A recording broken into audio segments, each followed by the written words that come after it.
Your brain is the most powerful weapon. I talk about that in one of these chapters.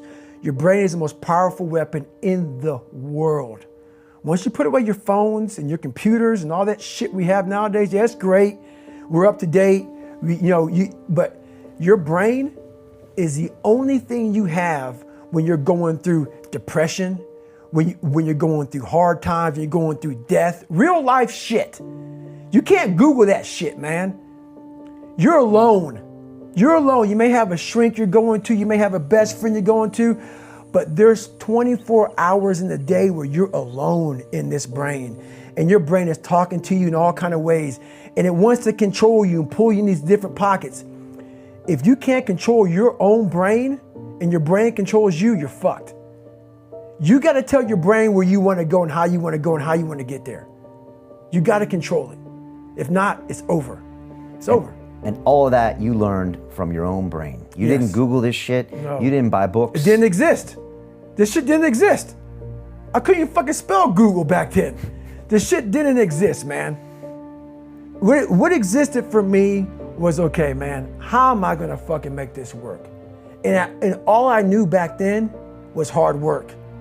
The only way anything gets accomplished. That's all I heard back in those days. You gotta work hard. You gotta work hard. I'm not getting I can't get this paragraph. I can't remember what the fuck's in this paragraph to pass this test to get in the military. Read again. Still not getting it. Read again. But if you're not getting it, write it out.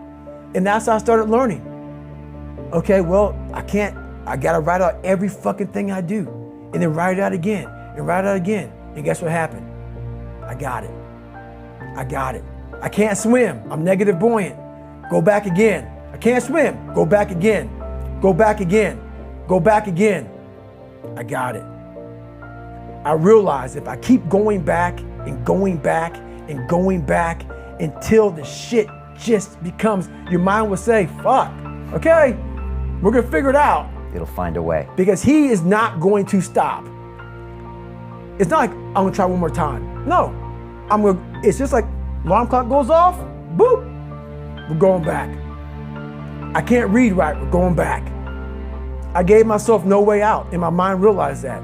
They said, okay, we're gonna adapt and overcome now. So you have to teach your mind this is the new normal, and you better get with the fucking program. That's right. And as soon as it realizes that you're serious, then it adapts. I'm not playing a game. Right, but if it thinks you're playing a game, it knows. It won't adapt.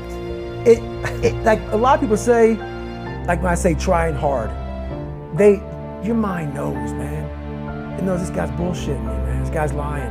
There's no truth behind it. When I was in Navy SEAL training, people go, how were you there for 18 months? The program was only 6 months long. You were in 3 hell weeks in 1 year. No one's ever done that. How did you do that? I talk about the new norm. When I lived in a $7 a month place when I was growing up for a short period of time, I loved it. I didn't know any different. That was my norm. Once we moved out of that place, we moved to a $236 a month place. I was like, shit, I never want to go back to that little piece of shit. But if you go back to that $7 a month place and you realize this is where I live, this is all I got, your mind says, roger that, this is home. So when I was going through Navy SEAL training for 18 months and going back through all the hard parts over and over again, I told myself after the first time, I knew it was gonna be a long journey there. My body was breaking down. It was just how it was going on. I said, you know what? This is my new norm. So my mind said, it's like going to work. Like you go to work, you put your suit and tie on. I go into suffering every day. Every day, suffering, being broken, duct taping my feet up, stress fractures, shin splints, being broken. This is my new norm. And your mind says, if we're not broken, this ain't normal. We gotta be broken. So then your mind starts to get tougher and tougher and more callous. People go, how did you run on broken feet? Broken shins. My mind knew this is how we operate. We're in Navy SEAL training. This is what we are. I became hell. And that became my new norm. I gave myself no way out. There was nothing outside these walls of hell. Nothing. I love God, but for a short period of time, I became the devil because that was hell. I became the boss, the owner, the CEO of Navy SEAL training. That was my mindset. And that's how you get through things. You immerse yourself in wherever it is, and you become that. I realized how the brain works. I figured out how the brain works. I'm a scared kid, and that's what gives me so much power. I had no foundation, and I built this off of just researching the mind. The feeling you get is basically invincibility. You realize that you can't do it all the time.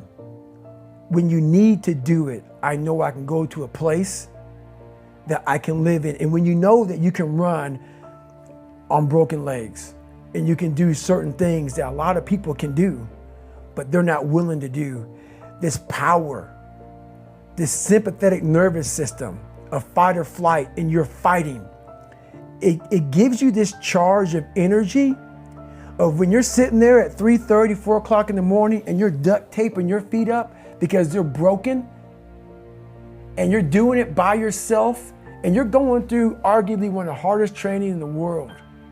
And these guys, most of them are healthy, and you're going through it broken, and you're already at a disadvantage, but you're still there. You can feed into that and tap into that for a lot of power. But if you look at it, well, I'm broken, man. I'm not gonna make it.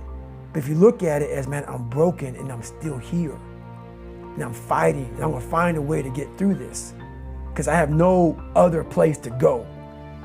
It gives you a lot of power.